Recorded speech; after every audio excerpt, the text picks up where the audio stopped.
It is the best of times, it is the worst of times. What is you crazy mother?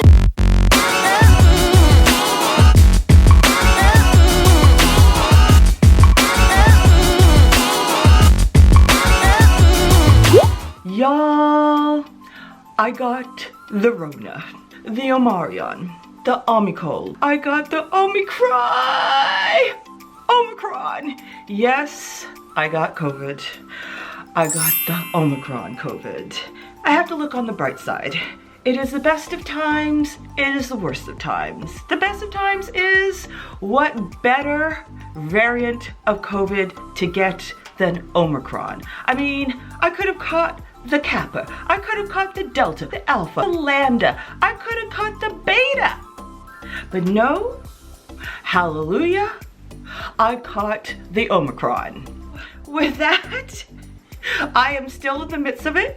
I'm on day 7 of isolation, and yes, CDC says 5 days, but I have a unique situation here that I will be informing you about throughout this video. You're gonna get the backstory, how I got it, what my symptoms are, etc, etc, etc. Let's enjoy the ride together and let us get in. We have established I got the Omicron, Omicold. We shouldn't actually make it too benign, but it's one of the best COVIDs to get, okay? I'm laughing because it's better to laugh than to cry. My voice is getting a lot better because it was severely hoarse, almost to the point of laryngitis. This is what I'm drinking on a daily basis to help with my throat and to help build my immunity, and it is lemon honey ginger tea. Cheers. I'm just gonna drink a little bit to coat my throat and soothe my throat and give me some immunity, because I need it right now, and you're gonna know why. Okay, now a little bit of background. I'm a high risk person, so I have chronic pericarditis and I'm on immune lowering modifying medication that immunosuppresses me. So I'm on prednisone, I'm on a dose that suppresses my immune system. I'm also on colchicine. That actually does help with COVID so that you don't get in. They will use that, and actually they'll use prednisone also. They will use that in patients that are having a catastrophic immune attacking response. Their lungs are getting filled up. They will use prednisone and colchicine to help stop that, or even prophylactically if they're starting to notice that they're getting towards that, to help that not to occur. So these are immune lowering medications so that your immune system doesn't attack itself. In my case, so that my immune system doesn't continue to attack my heart lining my heart. And I'm also on ibuprofen, Advil every single day. So my body is awash in these medications, and it is awash in Advil, ibuprofen, which actually helps with fever and chills. So it could be the reason why I never got fevers and chills. And also I am triple vaccinated. I have both the first, second dose, and in December I got the booster. And I got it all with the Moderna vaccine. And actually that is the best one if you are immunocompromised, if you have a low immune system. Moderna is actually the best choice because it's a bigger dose than the Pfizer, and it's a little bit more concentrated dose than the Pfizer. So I'm following, I think she's called a prednisone pharmacist. She also deals with a autoimmune disease, so she knows a lot about prednisone. She's been on it for a treatment, and she advises others. And one of the things she also said is the best one for immunosuppressed people is Moderna. So thank goodness for me, I was able to get Moderna all the way through. So I think that really helped me with the Omicron COVID, because my symptoms are rather mild. I never got fever, chills. I got very minor body aches if I did a little bit too much, because it didn't knock me out.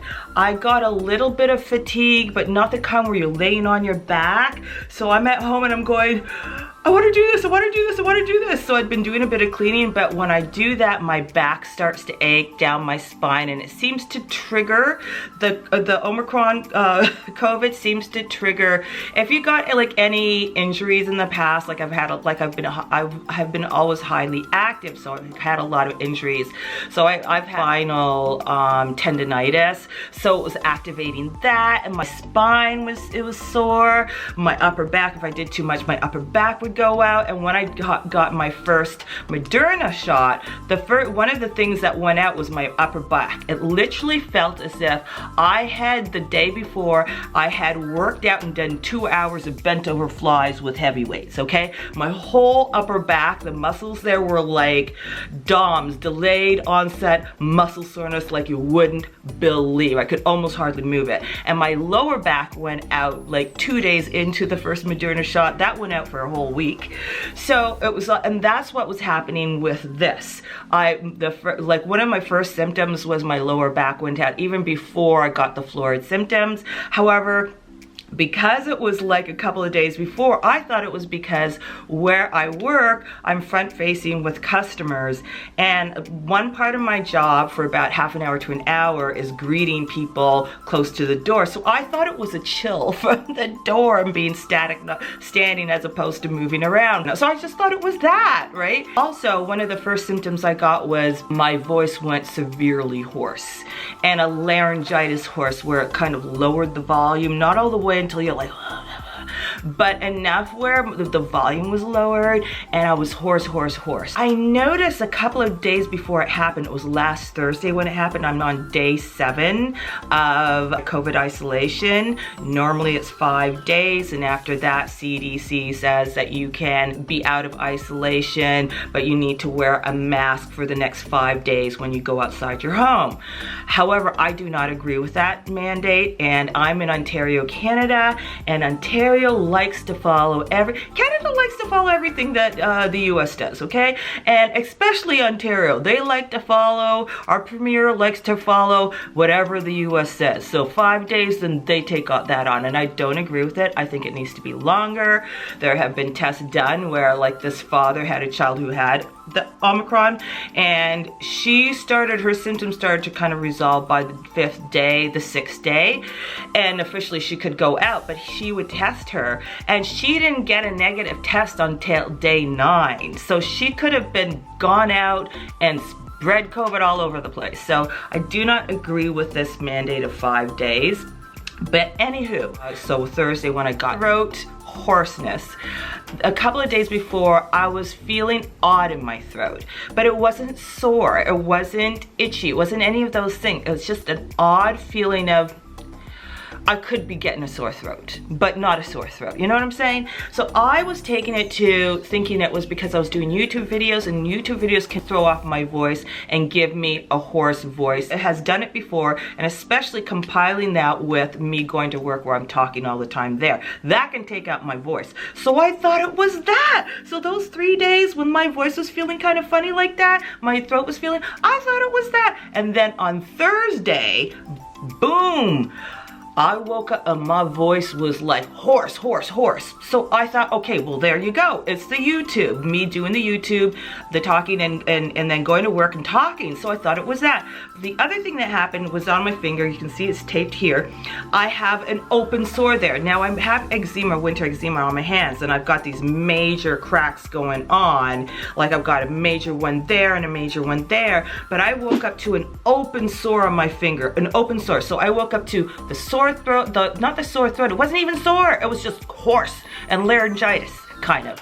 And then the open sore finger. Turns out my doctor says, I did a phone consult on Monday, and she said that it's possibly a strep infection. Most likely strep and not a staph infection. But anyhow, this is what happened when I woke up that day. I went to work thinking that it was that. Now, I double mask, right? I don't mess around. As soon as Omicron hit Ontario, At my workplace, everybody started to double mask themselves. So I have 2 KF95 masks that I wear. One has been approved. It's a Canadian made one, and it is tested in Toronto at a lab for the 95% filtering. So I know that. The other one I get on Amazon, the pink one, it has not been tested, and it's a KF94. But I layer it with my tried and true tested one, and I get that from a Toronto-based company that manufactures it here in Ontario. They also import ones from China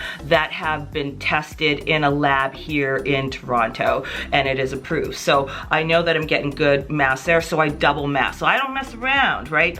So I went to work that way.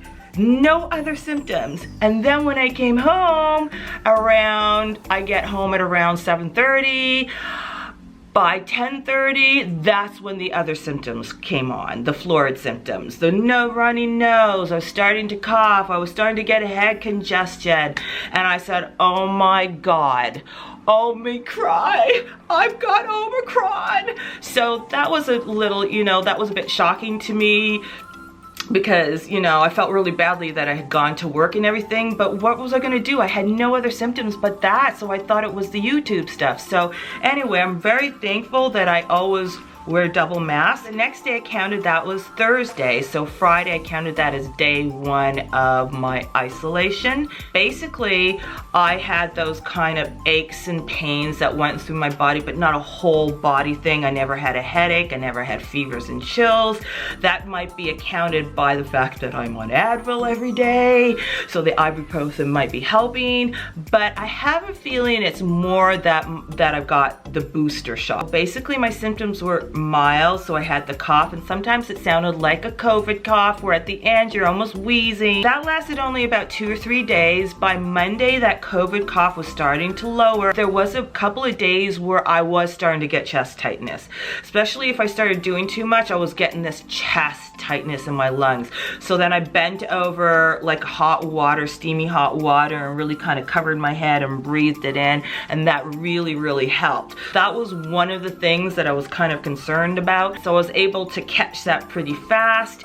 And then, is there anything else? Update on symptoms. I negated to say that a couple of nights when I overextended myself, because you're at home and I'm not flat on my back and I kind of want to clean, what would end up happening is in the evening I would get a major resurgence of pericarditis symptoms, to the point where I get this really bad one if I do too much, or I may be in the beginning of a flare. I have this major chest pain, and then on top of that I'll get this weird sensation of like a ball that moves up into my chest and suffocates me from the inside. Literally, I can't breathe.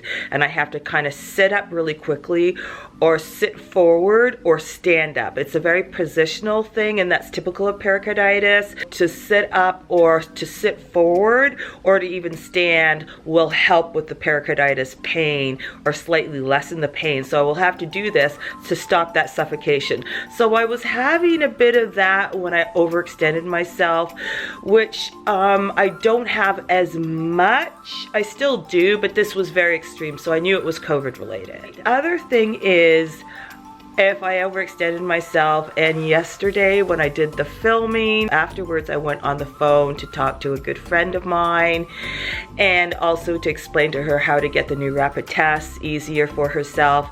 And in doing so, by the time I got off the phone, because I'm animated, I'm talking to my friend, we get animated, we're having a bit of fun. Compounding me filming the video and then going on the phone with my friend, I got a major resurgence of symptoms. I got the whole upper head cold back with the full stuffy nose and the runny nose. My voice went hoarse, cracked and went hoarse again. I also got pleurisy pain on my right lung, which I had another time with the cleaning situation and doing a little too much. It resolved when I took my ibuprofen, and this happened again yesterday. I got the pleurisy pain, sharp pleural pains around the front of my lungs, and then I actually had an aching, dull, aching, tight pain in the back of my lung, the lower lobe area, and I went, oh no, I did it again. And then my whole upper back went out, and today it's all out, the upper back into my neck, all across my shoulders, up my neck, and down my spine is so sore it isn't funny. And all from yesterday's expenditure of filming and talking on the phone to one friend, just one friend. And then I also woke up with another, what looks like strep open sore on another part of my hand. I have to slow it down a lot. The other thing is I spoke to my doctor, and she told me that, again, because she confirmed I am immunosuppressed on 12 milligrams of prednisone. She confirmed it will take a little longer for COVID to clear, so I do have to really try and pace myself in order to not keep on flaring the COVID, you know what I'm saying? And I am to take 2 negative rapid antigen tests, meaning there can't even be a faint line. It has to be nothing there, 24 hours apart for me to be COVID negative and to be able to go out and do my business. Of course, with a mask on and double mask and everything, go back to work. So that's my status, and I wanted to let you know this, so I'm gonna add it into the video. All right? All right. And so I've been isolating, and then so I thought it was to isolate for 5 days because that's the mandate, and then you can wear a mask and go about your business, but you have to be, you know, anytime you walk out the door for the next 5 days, you gotta go do a mask. But I decided to get the PCR test and absolutely make sure that I knew I had Omicron because the symptoms were pretty obvious. And not only that, is that Omicron is typical that a lot of people get the sore throat and the hoarse, almost laryngitis voice first before they get any of the other symptoms. It's very typical of Omicron. And it, for me, indicates that it's Omicron because I don't get a cold that way. Like I get a head cold first, and actually I do get a lower, but I get a head cold first, and then, you know, the whole sore throat thing, the whole hoarse voice thing comes along with it. Whereas this kind of came first. The other thing that Omicron likes to do, it goes into your eyes and makes your eyes bloodshot, like you're like a werewolf sort of thing. That didn't happen to me. I knew I had it, but I wanted to be absolutely sure, and because I was high risk, I can get a test. Now here in Ontario, just to give you a backstory, they decided, because Dougie Doolittle, I call him Dougie Doodle, I'm sorry. His name is Doug Ford, but I call him Dougie Doolittle because he doesn't do much. He doesn't like to spend any money, and he doesn't like to do too much when it comes to dealing with these kind of very important public health situations. He stopped all testing. When Omicron came around, he decided he ain't gonna test nobody anymore. PCR testing is done. When we were getting up to 16,000 a day, he decided that's it, we're overrun, he's not expanding any labs, nothing, he's just gonna stop testing. So basically only high risk people in certain groups could get tested, like in congregate settings, things like that, and if you're high risk medically. So I fit in the high risk group, so I said that's it, I am gonna get a PCR test and have it documented that I have this, right? So I went online and I found it where I could get it, and I was able to get a test at my local Shoppers. So that was fantastic. And the nice thing about it is their process was great. You don't go inside the Shoppers, they meet you outside and hand you the test. I go home, I did the test, I brought it back, and they meet you outside and take the test. And then by the next day, so I did the test on Monday. Got my COVID PCR test in here. Here we go. I think I may watch a couple of videos first just to see exactly how to do a COVID PCR test, because I don't know whether I have to go down deep into the nose. I'm a little bit squeamish, but I've had nose cauterizations before, so I can handle it, I can cope, but just kind of having to do it myself, my own PCR test. So we'll see. I want to be absolutely sure I'm doing it right because I want a good sample. We're doing this. I'm gonna open the swab. So I'm opening the swab. Oh, the kitties are here. Got it. Oh dear. We gotta get the kitties out of the way. So now it was Ruby's cameo. Opening back the swab. So here's the swab. First things first, I'm supposed to put it in my mouth, lower gum cheek area, swirl it 3 times, 1, 2, 3, pull it out to the other side. With all that gunk in there, that's on here, I'm supposed to shove it up my nose and inoculate my nose with what's in my mouth. Is that even healthy?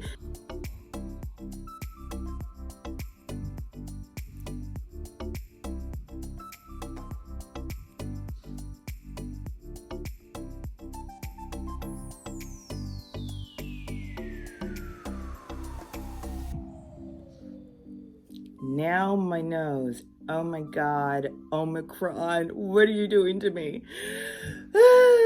So I was supposed to tilt my head back and then put it straight all the way to the back until I meet resistance. And then I'm supposed to swirl it and hold it there for a couple of seconds. Swirl it how many times? Several times, okay. Can I even see where I'm going? Oh my God, I don't even know where I'm going. There we go. Straight back. Oh. Till I meet resistance. Okay, so I got resistance. Swirl it several times. And then let it sit there. A couple of seconds. Just let it absorb. Oh. Okay, next nose. All the way back until you meet resistance. Oh geez, this one's not like... Okay, got resistance. So swirl it several times. Eyes are watering, which is a normal. In the video it said your eyes could water. Let it soak up the gunk.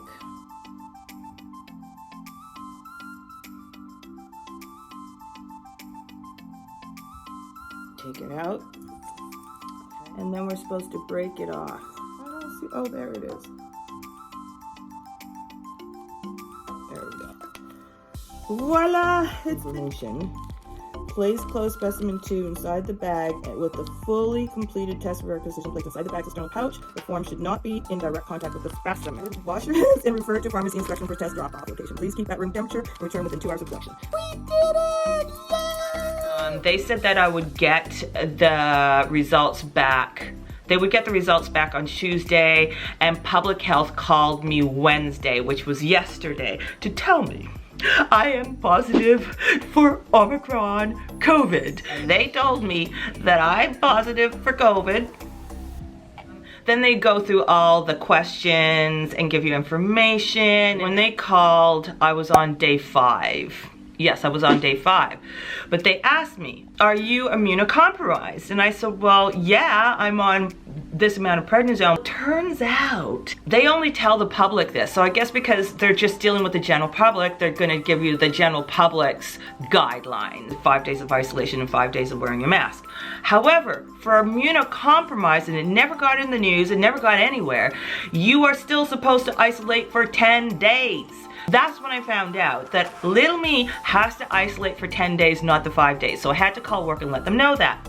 In the meantime, same day, I think it was the same day, I found out that when I woke up in the morning, I like to kind of scroll through my YouTube, and I found out that there was a public announcement that they're now finally, we in Ontario get free rapid response COVID antigen tests. It was not going to be like the Hunger Games, like they did like the beginning of the Omicron, where they were only doing it like GO train station and these huge hubs where people had to wake up at 4 in the morning and stand in line until then to get these things. It's like, there's no way I'm going to do that and give myself freaking Omicron just by standing in line for 6 hours to get this thing. It's not happening. That's not the way Dougie Doolittle should be doing things with us. Finally, they decided that they are going to distribute them properly throughout easy access places like pharmacies, grocery stores, things like that. So I was able to go online, find my closest pharmacy in my neighborhood, which is just a walking distance up the street. I called them, I told them my situation, and they said they would hold it for me because they knew that, you know, I had COVID and I need to test myself to make sure that when I could go back to work. I was so thankful because guess what? When I got home at 7 p.m., I tested myself with this. Listen, you guys, seriously, this was day 6, and officially, normally, people are allowed to walk around on day 6, mind you with a mask, but nonetheless, our masks are mostly very leaky masks. Most people are not wearing these, and they're not wearing them properly, so they're leaky, all right? This is my test. I'll show you a picture of it, but this, oh, you're not going. There's the T. This is the well where you drop your, you know, the fluid that you did in your nose. and then it draws up into this well here. The T is your test. That tells you whether you have COVID or not. The C is the control, the one on top, and the fluid rises up from past the T where it tells you whether you got COVID or not, to the C, the control line. It takes 15 minutes to get the results. My results happened in less than 30 seconds, literally 15 seconds. As soon as I dropped the thing and it started to go up, as it was starting past the T, I was already getting the line. And it was dark, and in fact, my T line is darker than the control line. So within less than 30 seconds, I had a powerful positive. That is the best positive I've ever had in all my life. And that was day 6 of isolation, okay? So I do not agree with the CDC guideline of like 5 days is enough. I don't agree with it, I really don't. Because look at this. Now, I have extenuating circumstances because I'm on immunosuppressants, so that doesn't allow me to mount a fast immune response to kick the virus out of my system. This indicates it's probably gonna take a little while for it to clear me, so I gotta do the full 10 days. So I'm gonna be testing every other day to see how it fades a bit. I forgot to tell you how I got it. I jumped right into the symptoms. The thing is, there isn't one situation that I can think of that could have had me get it, and I'll tell you why. The reason is, number one, I have not been, except for work and going on the subway to and from work, and going to my grocery store and going to my local shoppers. These are the only flower places I ever go to, ever.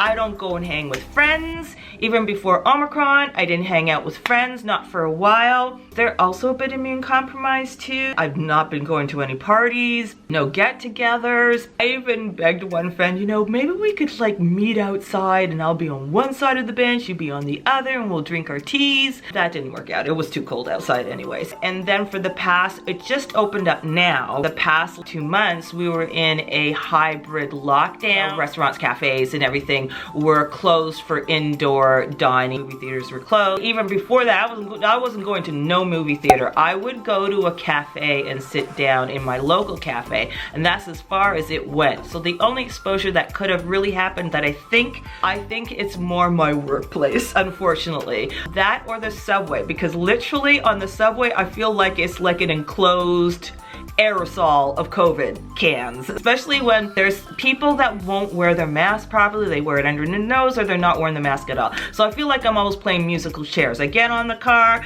I'm looking for a spot where generally the area, if people are sitting around there, they're wearing their mask properly. If they're not, and I see somebody wearing their mask underneath their nose or not wearing it, I move on and find another section. If that doesn't work, I will wait until the next stop and jump cars and go to the next one, run out and run to the next one. So I play musical chairs. I'm not messing around with my life, okay? Either that or it's at work, because I'm front facing at work. Okay, I work in retail, so it's front facing, so I meet a lot of people. We're talking. Sometimes people aren't wearing their mask right. It could have been something like that. So that is my situation. I had a feeling there's a possibility, a good possibility, I may get inoculated with Omicron. So if I'm gonna get inoculated, that's the best one to get. And seriously, I'm really actually thankful, because it almost makes it feel like a double inoculation. Like I got my second booster shot or my 4th inoculation vaccination shot. What better one to get is one that is milder, and you can kind of hopefully roll with it and get over it. And also, I feel like I did better because of course I was triple vaccinated, and also because it is immune escaping, more milder, because it's more of an upper respiratory virus, it is actually the best one to get, because now I'm inoculated with more of an immune escaping virus, so that I'll be better able to handle immune escaping viruses and also handle highly infectious viruses. I'm very blessed now, as long as I can get over this whole thing, clear the darn virus from my system. Things that I'm doing to help with lowering the viral load and trying to kick out COVID from my body. I have to do it naturally because when I take supplements, it does a weird thing and it makes my heart hurt more. It increases symptoms of heart inflammation on me when I take supplements. Before I ever had this, I had no problem taking supplements. I was a supplement girl, but they were very healthy supplements. My body doesn't seem to like mixing my medications with other supplements. I'm like a canary in a coal mine, very sensitive. It somehow does something and it makes my heart more inflamed. It could be because it's upping my immune system and then my immune system is attacking my heart again. So what I do is do natural stuff. So basically the honey, lemon, and ginger tea is what I'm doing on a daily basis. It really builds your immune system and helps to cut down the virus and bacteria. So that's really good. I highly recommend Redoxon, but I tried to do a little one of it yesterday night, like a quarter of it. And this is like an Alka-Seltzer version. It's like a tablet, you drop it in water and you drink it when it melts. And it really gets into the vitamin C, it's 1,000 milligrams, really gets into your system very, very quickly, like an injection. It's way better than taking the pill form. And it works. But for some reason, I took a quarter of it and my heart started to hurt me. I don't think I can handle this right now. I'm doing it the natural way. Tangerines, mandarins. This is the way I'm getting in my vitamin C, and I have the ginger lemon teas. I'll do some extra ones of that. And also this really good one here is, this is called the Betadine Sore Throat Gargle and Rinse. This has iodine in it, and as it says right here, it kills viruses and bacteria. So it really helps to lower the viral load in the upper respiratory and in the mouth. Brazil was making their own version of it, and they were finding in their test results that when they gave it to hospital patients that had COVID, and not the Omicron kind, it was, you know, the Delta, the Beta, those kind, or the Alpha. When they did it with them, the test subjects, the ones that didn't, tended to land on the ventilators and had to be intubated. And the ones that did this, they found that they recuperated faster and they were able to get out of the hospital and not land on a ventilator.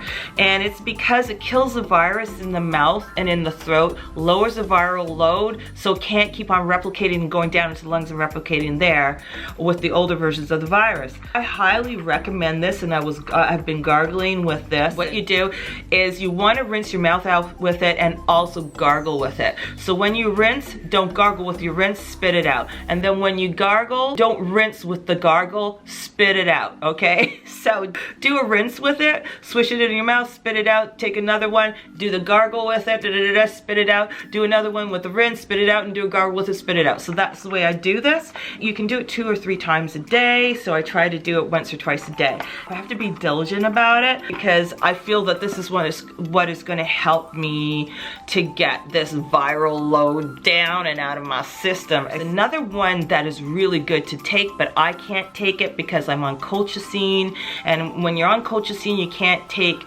grapefruit juice, and it turns out you can't take CBD oil. It acts like grapefruit juice, and grapefruit juice will cause your body not to expel the colchicine, so it will build up and you will overdose on the colchicine even though you're taking the normal amount. So you can't take grapefruit when you're on colchicine. You also can't take CBD oil whilst you're on colchicine. Neither can you take it if you're on anticoagulants or blood thinners, because CBD oil will thin your blood. So that's very unfortunate because CBD oil is highly antiviral, and it really works with colds, flus. I know I'm getting very emphatic here because it's true. It really works with colds, flus, and with viruses, as in the case of COVID. And I know for myself that it worked for me a long time ago when I had the flu.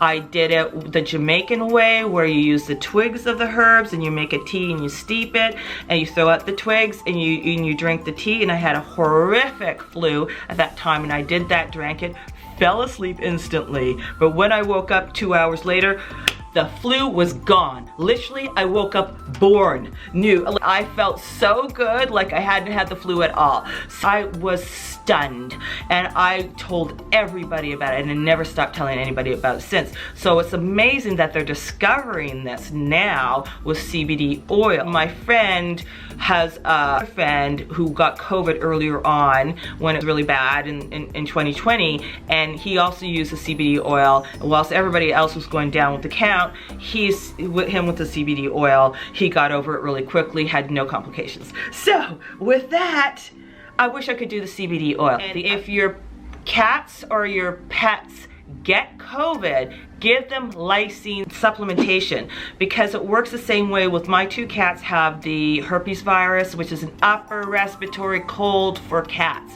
It acts as an upper respiratory cold in cats, and the treatment for that is lysine supplementation. And it's actually in a little pump bottle just made for cats. And you pump out like 1 or 2 and you give it to your cat that way. They usually like it and will lick it off your finger. My cat doesn't like it so much, so I have to kind of put it on the palate of his thing. So if they catch COVID, get to your vet and ask for the lysine supplementation that they use for the herpes virus in cats. Use that on your cats or dogs for COVID infection if they catch it, okay? Because they actually do use it for the herpes virus in humans that shows up in a different form in humans, right? I think they use also the lysine for that. So you can use it also for COVID. When I was getting kind of down, you know, with the isolation and everything, and you feel a little bit squirrely, cabin fever and all that, I like to watch other people's experiences in their day-to-day isolation, COVID lockdown for themselves to get over COVID. So I found an amazing gem. His YouTube video is called I Got Omicron, and Dante's Life is his channel. Oh my goodness, I had no idea. He does a melodious rap song. It is hilarious. It's a cross between Jack Johnson and this other group that I really love that's kind of like a grungy rock amazing group, and he did it in that style, and it is hilarious. Whilst he had COVID and he's in isolation and he's longing to be out of isolation. Oh my goodness, you guys. Listen, if you ever in isolation, watch this video, okay? It is so funny, and you feel every bit of it because you feel the exact same way. And it got me dancing in the kitchen whilst I was washing my dishes and baking chocolate chip, chocolate banana muffins that turned out to look like cookies. And his video is like COVID and cookies. My muffins ended up looking like cookies. So it all worked out in the end. You gotta watch it. Whether you got COVID or not got COVID, whether you're in isolation or you're not in isolation, watch this video. It is a hoot. Put a smile on your face and some dance in your step. It has been the best of times and the worst of times. I'm locked in here for another 4 days. The best of times is that if there was any COVID I was to get, the silver lining is that I got the Omicron, the Rona. Because again, it's the milder version, it's immune escaping, so if you catch that one, you're gonna be really vaccinated with this particular virus, right? Because it's gonna really help you with immune escaping versions of COVID, so you're gonna be really well armored, and especially also with it being highly infectious, you're going to be doubly armored. So I am very thankful because now I consider myself quadruply vaccinated. Even Dr. John Campbell says the same thing. He says that you can almost consider Omicron as a natural version of a vaccination. Okay? I wouldn't suggest that you go about and try and get it. But if you do and you are not have comorbidities, then you'll probably, especially if you're vaccinated, you'll probably ride it out very well. Then you can consider yourself well vaccinated for the next 6 months. Keep safe. Don't go and try and get COVID, okay? It's not a good thing. Don't try to get COVID, but be positive if you do. And if you're having troubles with it, get help quickly. Always good to have one of those pulse oximeters on hand to just make sure the oxygenation is doing good. Apple Watches do the same thing. I can't afford an Apple Watch, but a pulse oximeter, I can afford. What are YouTubers supposed to say now? I'm supposed to say, don't forget to subscribe, keep up with all my videos, give me a thumbs up. It supports my channel and helps the algorithm push me forward to other people. Keep on being safe and keep on going and keep on glowing. I will.